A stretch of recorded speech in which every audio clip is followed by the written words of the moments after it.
The corn was still, and the sky looked harmless, the kind of Midwestern blue that convinces you nothing bad could possibly happen beneath it. That was the first lie of the day, and the last calm moment before everything that mattered came down to 3 decisions made by a teenager alone in the cockpit, with an engine that had just gone silent and no second chances left to spend. If you've ever wondered how quickly a normal day can turn into a test of who you really are, stay with this story. And if you appreciate real moments of courage, the kind that don't announce themselves until it's almost too late, consider subscribing now, because stories like this one are the reason this channel exists. The flight was supposed to be simple, not easy exactly, because aviation never truly is, but familiar. A short hop over Kansas farmland, the kind of landscape that looks flat from the ground and endless from the air. The pilot was 17 years old, legally solo, recently licensed, careful in the way young pilots often are when they know every mistake would be blamed on their age. He had studied procedures until the words lived in his bones. He had practiced engine failures at altitude, with instructors watching, hands hovering near the controls. He had heard the phrase "dead stick" more times than he could count, always followed by reassurance. You'll have time. You'll glide. You'll pick a field. What no instructor can truly teach is what it feels like when the engine actually stops, not in practice, not with a warning, but for real. No rumble, no power, just a sudden, unnatural quiet, like the world inhaled and forgot to breathe back out. It happened without drama at first. One moment the propeller was pulling him forward, the next it was just spinning, windmilling uselessly, a disk of metal that no longer cared what he wanted. The nose dipped as the airplane obeyed physics instead of hope. Airspeed began to bleed away. The teen pilot felt the strange pressure behind his eyes that comes when adrenaline surges faster than thought. This is where the story could have ended in panic. It didn't. Because decision number 1 arrived immediately, and it was the most important decision he would ever make without realizing it was happening at all. He didn't freeze. A lot of people do. Even trained people. Especially trained people sometimes, because training creates expectations, and reality doesn't always match the script. But instead of staring at the gauges, instead of shouting into the empty cockpit, he pushed the nose down just enough to hold airspeed. Not because he was brave, but because somewhere deep in his mind a voice said, "Fly the airplane first." That single movement, almost automatic, kept the wings alive. It bought him seconds, then minutes. It kept him from becoming a passenger. Outside the windscreen, Kansas rolled on, fields stitched together like a quilt. There were no mountains, no trees tall enough to be landmarks, just rectangles of green and brown and gold. Somewhere down there would be a place to land. Somewhere. But first, he had to accept what was happening. The engine was gone. He ran the checklist anyway. Fuel selector, mixture, carb heat, mags.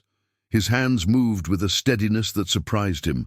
Nothing came back. The silence remained, heavy now, undeniable. The airplane was a glider, whether he liked it or not. That's when fear finally found him, not as screaming panic, but as a cold, focused weight in his chest. He was alone. He was 17, and every choice from this point forward would be his alone. If you're listening to this and thinking about a time when everything suddenly depended on you, you understand the feeling that settled over him right then. Decision number 2 came into view as he scanned the horizon. Fields were everywhere, but not all fields are equal when you're coming down without power. Some hide irrigation ditches, fences, livestock, power lines that don't show themselves until it's too late. Roads might seem tempting, but roads carry cars, signs, wires. Houses clustered in the distance meant people, and people meant consequences far worse than bent aluminum. He needed a field. A good one. The temptation was to aim for the biggest patch of open land he could see, but training whispered again. Wind, surface, slope. He looked at the windsock he could barely make out near a distant farm strip, watched the way dust drifted from a dirt road. He picked a field that wasn't the closest, but it was aligned better, longer, smoother, a stretch of harvested land that looked forgiving instead of pretty. Choosing that field meant committing. It meant giving up other options. It meant telling himself, this is where we're going to land, and I will not change my mind unless something forces me to. The airplane glided quietly toward it, every foot of altitude precious now. He judged his descent by sight and instinct, slipping just enough to lose height without gaining speed. The ground rose slowly, then faster.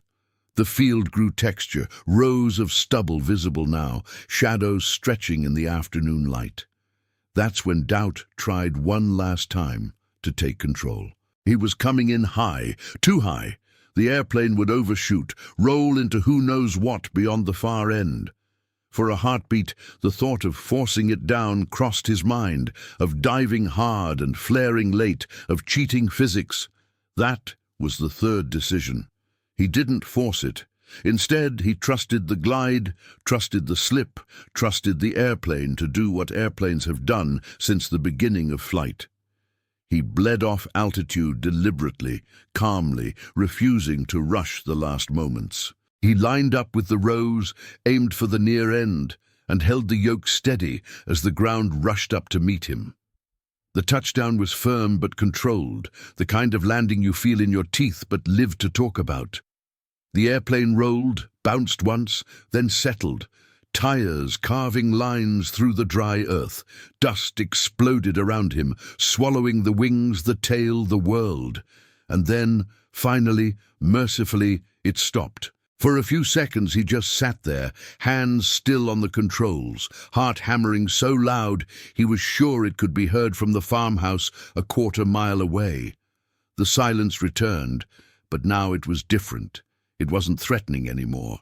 It was earned. He shut off what little remained to shut off, unbuckled, and stepped down into the Kansas field on shaking legs. Only then did the full weight of it hit him. He laughed once, sharp and breathless, then leaned against the wing because his knees had decided they were done. Later, people would call it skill. They would say he was lucky. They would mention his age with disbelief, shake their heads, and talk about how composed he was. But standing there in that field, dust still hanging in the air, none of that mattered. What mattered were three decisions. Not freezing when the engine died, choosing the right place instead of the easy one, and trusting training instead of fear in the final seconds. If this story is making you think about how you'd react when things go wrong, that's exactly why we tell it. And if you haven't already, take a moment to like this video. It helps more people hear stories that remind us what calm under pressure really looks like. The airplane would be towed out later. Mechanics would find the cause, something small and stupid and mechanical. The kind of failure that never announces itself until it's already done. The teen pilot would fly again because pilots always do, but never quite the same way. After that day, the sky wasn't just freedom anymore, it was responsibility. And somewhere in Kansas, a quiet field kept the memory of a moment when a boy became something closer to a man. Not because he wanted to, but because he had to. If you have a story of your own about a moment when everything came down to a single choice, share it in the comments. Someone else listening might need to hear that they're not alone. Because sometimes survival isn't about heroics or headlines. Sometimes it's just about making the right three decisions, one after another, when the engine goes quiet and the ground starts coming up fast.